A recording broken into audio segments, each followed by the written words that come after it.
SPF dəridən tam şəkildə təmizləmək üçün əlbəttə ki, hidrofil yağından istifadə edirəm.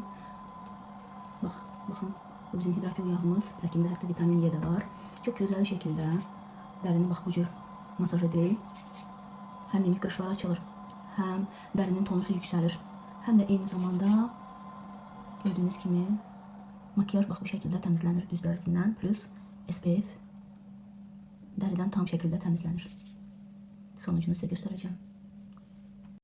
Deməli, hidrofil yağla dərim təmizləndi. Üzərindən isə belə bir pyankamız var, nəmləndirici pyankamız.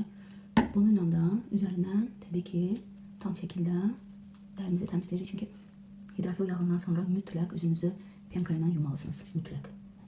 Və bu pyanka quru həssas dərilər üçün çox gözəldir. Çünki tərkibində aloe vera var, dərini qətiyyən qurutmur, qətiyyən. O qədər yəni konsistensiyası nejnidir ki, belə çox gözəldir, qoxusu da çox gözəldir.